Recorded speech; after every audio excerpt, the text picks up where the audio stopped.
watercolor painting tutorial of a realistic clematis flower.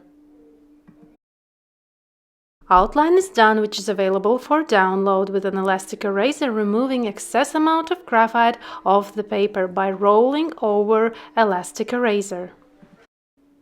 And I would like to show you the process of how I find the right color tones in my watercolor mixing notebook by experimenting and testing watercolor mixes. First, I paint out all the pigments that I think will be for this project. I paint them out, write down pigment names. For this project, lemon yellow, manganese violet, red violet, perlin violet, perlin green, sap green, at the end transparent yellow and ultramarine blue as well. For the base of the flower head, I think manganese violet will do really good, especially if applied really transparently. I add a little bit more of water. I have an outline of a flower head as well.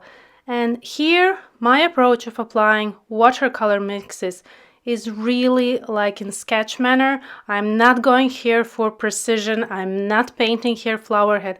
I'm really testing only watercolor mixes. That's what these studies of watercolor mixes are about. You don't need to stress about the end result of the flower head. You only here to understand, to experiment watercolor mixes. For the second mix, I'm taking manganese violet together with red violet. It can also be some other pink pigment that you already have in your paint box. In my case, I have red violet and I think it's really good for this clematis flower. Applying on the other head of this flower head and checking how it looks, I'm wiping out some part of watercolor mixes to see how it also reacts with wiping out, how it reacts in the lightest part. For the third mix, I'm taking manganese violet with perlin violet and a little touch of red violet. That is for the darker areas where we see that there's more intensity. Roughly applying watercolor mix on my project page. Again, I'm not here for precision of clematis flower head. I'm here for finding the right watercolor mix. Adding more manganese violet and more red violet to the second mix, which I think will be the main watercolor mix for this flower. And also we need to mix green part for leaves, for which I'm taking sap green together with a little touch of lemon yellow and also perlin green for some darker areas. And I'm taking a little bit from the third mix to give this more earthy color. I'm painting out my watercolor mixes, smoothing towards the lightest part to see how this watercolor mix looks in the lightest part, taking perlin violet together with perlin green for the stem part, and writing down watercolor mix recipes. So even after opening, after 1 month or even 1 year, I know from which pigments these mixes are made. Also, I'm pointing out these mixes where I used on the flower head. You can write here anything you need to remember what you just did. And now to the painting process. I'm starting with finer tip brush, applying small amount of water, just enough for watercolors to be moved. Nothing is floating by itself. I can move watercolors with my brush. And if I will lift my paper, water will not drip off from paper surface. That's just enough for watercolors to be moved. Applying watercolors of manganese violet really transparently, starting from the shadow area, which is top part of the flower head, and also outer edges, those tips that we see of this flower head. There's also the darker parts. In the middle of the flower head, we have a light area. So I'm keeping that light area light, and really take a look at my amount of watercolors. I'm painting transparently. This stage is super light. We're just establishing where is where are tonal values of darker, lighter parts, and with watercolors we can always go darker. Problem is to stay light, so better be much lighter in the beginning. Also, my light parts are much wider than it appears in the reference. And while the surface is still moist, I'm adding next layer of watercolor mixes that we pre-mixed, and carefully with the tip of the brush applying, starting from the shadow parts towards the lighter parts.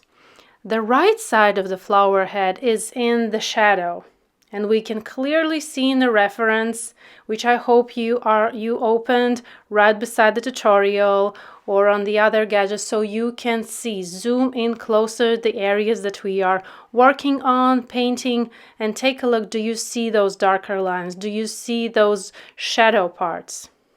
Because all the information that we need is in the reference. And again, with the tip of the brush, applying on the outer edge and smoothing towards the lightest part. Each clematis petal has a beautiful petal veins, and each of that vein has darker shadow area because those veins are curvy and they are casting shadow on the petal. So we want to keep those beautiful veins visible. They give all the beauty of this flower. And carefully, gradually applying watercolors. I'm not going straight with 100 intensity that we see in the reference. It is all about layering. Layering watercolors with many layers until I will get it more visible, like I have a reference. I'm not aiming for finished result after 1 or 2 layers. It really takes time, patience, and many layers to achieve realistic look, this rich and voluminous look of a flower. It takes a lot of transparent layers.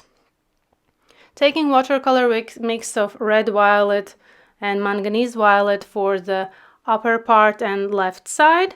There we can see from reference there's more pink in it. So if you have other pink watercolor mix, no problem, use it there. If you don't have red violet, no worries, pinks will do just perfectly in this area. And again, from the darker area, I'm pushing watercolors towards the lightest part, painting only with the tip of the brush. Not pushing too hard, not painting too saturated. It's better to paint much lighter. We can always build up darkness. Problem is to make something lighter, and if you go straight with super dark and saturated watercolors, you can end up with flat looking painting or dull looking painting. Watercolor is a transparent medium, so we need to use this transparency in our benefit. The more layers, the more richer result will look.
Let's zoom a little bit closer so you see what I'm doing, the areas that I'm painting. And for now, at this point, the layer underneath is completely dry, and I'm using watercolor mixes from mixing palette. And the water is really small. It's not completely dry brush technique. I have some moist amount in my brush and a little bit on my mixing palette as well, but no puddles, no saturated watercolor mixes, and the small amount of watercolor mix that we pre-mixed will be enough for the whole flower head. Maybe I will add a little bit more, but this is the amount you need for the whole flower head. We don't need to mix a huge amount of watercolor mixes. I'm painting with professional watercolor pigments. They're super saturated, rich in pigment, and you really need a small amount. And now with fine brush strokes, I'm applying more and more layers to make shadows a little bit darker with each layer. And it's all about many layers. It's not even about few layers to finish realistic watercolor painting. Painting that little area that is behind the front petals on the back side, and it's in the shadow. So carefully with the tip of the brush, I'm applying watercolors. Be really accurate, don't rush when you are painting these little things. These little things are important. They are helping us to build this realistic look. Something is further, something is in the shadow, something is overlapping the other, and that's how we are building realistic look. And all the information is in the reference. Careful observation of the reference is a must. More layers and these beautiful petal veins. Applying fine watercolor brush strokes behind those veins.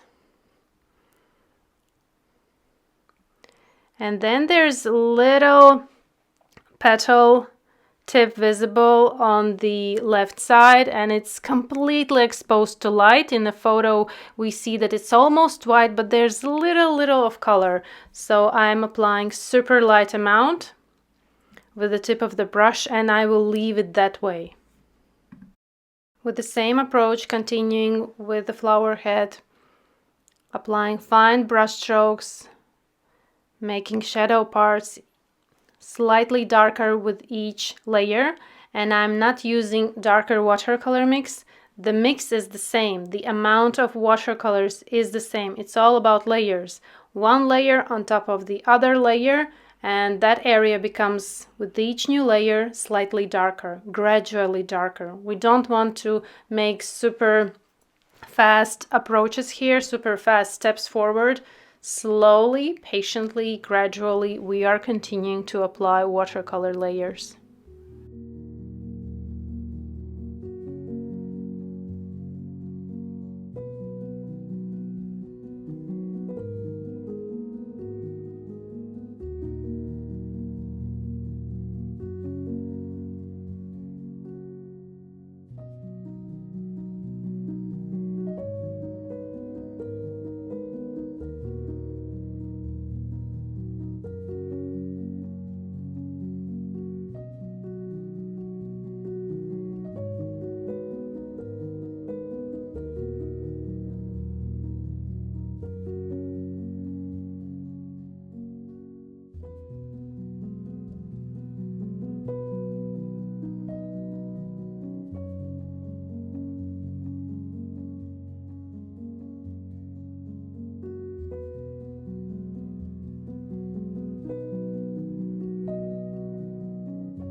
taking manganese violet and glazing over the whole area of the right side of this clematis flower, because that side is in the shadow.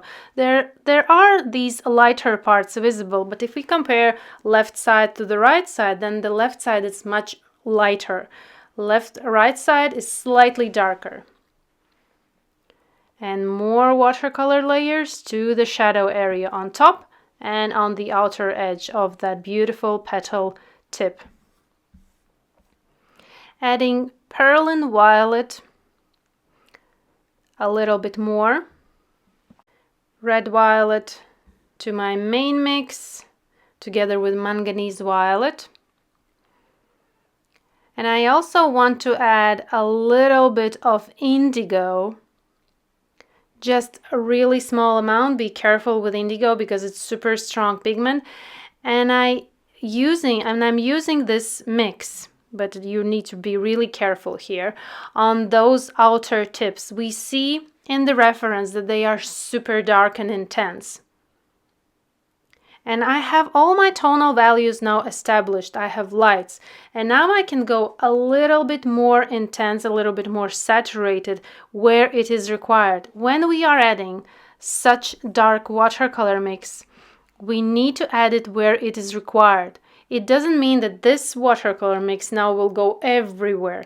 No, take a closer look, observe reference, and take a really careful observation. Where is this darker mix required? To the outer tips, yes. To some of the shadow area of the petal veins, also yes. Especially be careful, don't add it where we have on the left side the lightest part. It really is a great addition to the right side and to the outer tips. But start this mix really carefully with the tip of the brush.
More glazes, more fine brush strokes. Slowly we are achieving result we see in the reference. It takes time, it takes patience, but it's definitely worth it. Without rushing forward, we are achieving result we are looking for. Sometimes instead of fine, long brush strokes, we need a little stippling-like brush strokes.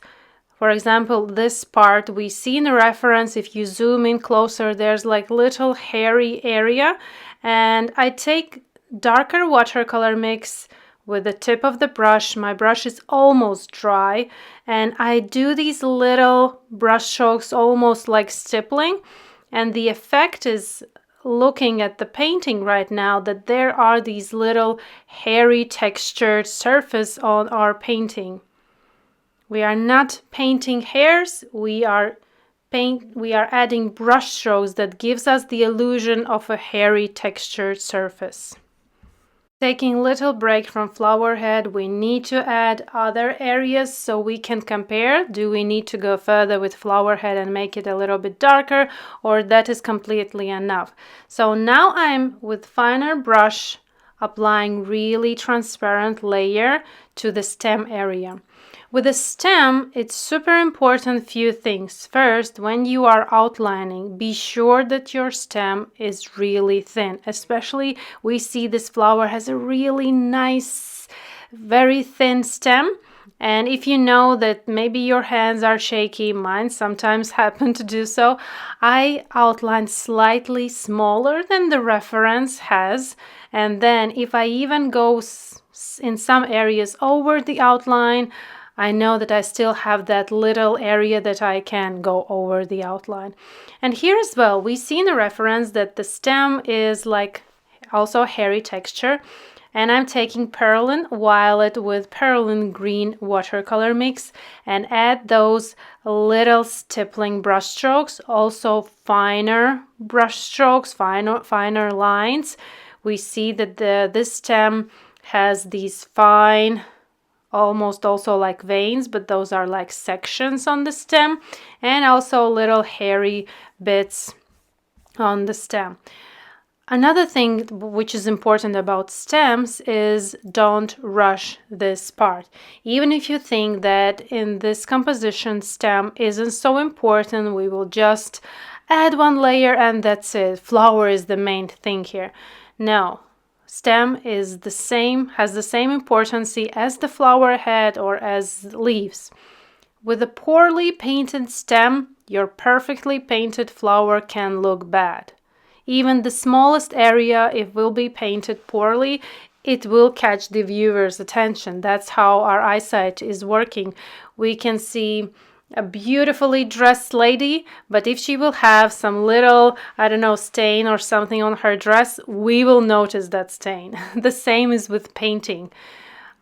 I see that very often, that flowers painted beautifully, everything is done almost perfectly, and then there's like the stem which was painted just with few layers, really rushed through, and that's it. And of course my attention is to that poorly painted stem. So always keep in mind, the same amount of attention you put to flower head, do the same attention to the stem. And take a closer look at the stem. Upper part of the stem is more violet, this darker, and there's hairy. Then in the middle there's this green section, and on the lower part there we see a really darker shadow area where these little leaves are overlapping and casting shadow. I'm adding a little bit of lemon yellow to my green watercolor mix for these little leaves that are more yellowish rather than green compared to the bigger leaves on the both sides. But these little leaves are more, they are still young leaves and they have a lot of yellow in it. Painting with the tip of the brush, and I'm going straight here. Also, stem was painted straight with watercolors. I wasn't adding water because this area is really small, so it's quite enough to go straight with watercolors. Painting with the very tip of the brush, carefully and accurately, slowly and patiently.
Now to the leaf section.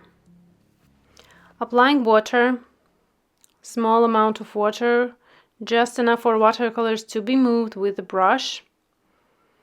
And I have my watercolor mix of sap green, lemon yellow, a little bit of perylene green, and a little bit of violet mix from flower head.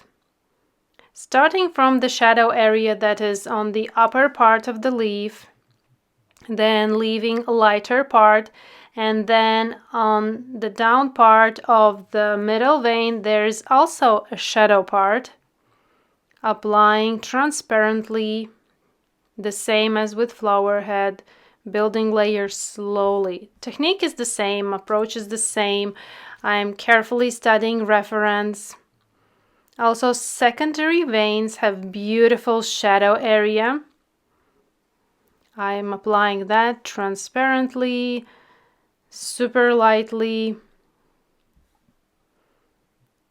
adding a little bit more on the lower part, which is also in the shadow, painting with finer tip brush and applying with the tip of the brush watercolors. Smoothing towards the lightest parts and a little bit more on the upper part where is the shadow area, and carefully around those little leaves. We don't want to overpaint them at this point. Adding perylene green together with sap green, a little bit of lemon yellow. Applying water to leaf area and applying watercolors. Also starting from the upper part, which is in the shadow that we see in the reference, and lower part of the sleeve is lighter.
Now the surface is dry, and I'm going with next layer using finer tip brush watercolor mix that we have in mixing palette.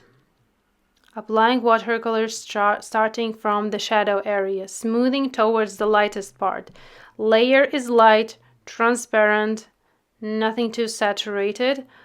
Also around secondary veins I apply watercolor layer and smooth towards the lightest part.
adding sap green and transparent yellow to my mixing palette. A little bit of perlin green as well. Transparent yellow is a really nice watercolor pigment to give this more natural color tone to your green watercolor mixes. Carefully studying those little leaves and shadow areas of bigger leaves and applying with fine and small brush strokes to my painting. Looking where is shadow underneath the main vein, around secondary veins. Carefully painting around little leaves. And I'm constantly checking reference. No matter how long I'm painting, I will be looking at reference all the time. That is my guide. I'm not figuring out something on my own. With realistic painting, all information is in the reference. We can't even imagine how many color tones are in nature, how many tonal values. So we don't need to imagine anything. Everything is in the reference. So this is our guide where we look for information and implement in our painting process. As I apply shadow area underneath main vein, I'm also in the same time making that vein thinner and thinner, especially at the outer part of the leaf. Veins on leaves are super thin, but they are almost disappearing as they are reaching outer part of the leaf. At the bottom part where leaf is attached to the stem, that's the area where veins are the thickest. But then they're slowly becoming thinner and disappearing as they reach the top. So be aware of this moment. Check your painting if your vein is becoming thinner. That will give more natural and realistic look of your leaves.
Same with second leaf, carefully studying reference and with small fine brush strokes applying shadow on the upper part of the leaf and carefully painting where I need around veins, gradually smoothing layer towards the lightest parts and leaving light area light.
I'm zooming out and looking at the whole composition. Now that leaves are in place, stem, flower head, I can compare. Do I need to add more contrast? Do I need to add some details?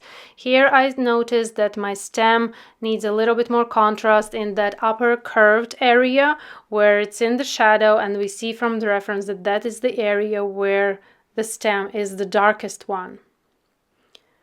Also, if needed, you can paint a little bit more on flower head, leaves. It's up to you. This is the moment that it's almost finished.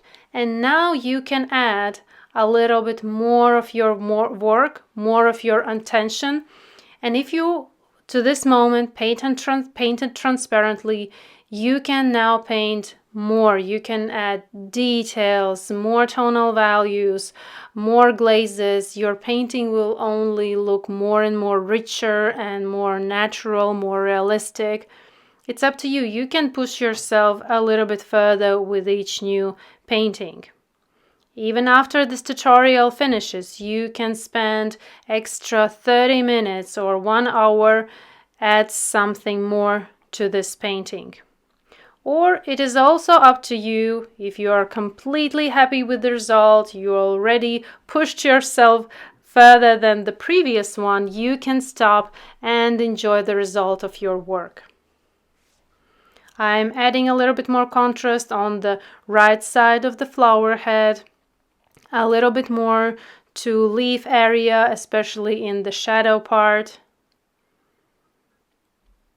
I really enjoyed this process of painting Clematis flower. It's so fragile, so thin and elegant. And it's so nice after big Christmas painting challenge to paint something more closer to summer. Gives a nice fresh feeling, and especially detailed work after quicker painting is really enjoyable. Thank you for being here. Hope you learned something new, and see you in my next tutorials. Bye bye. Happy painting.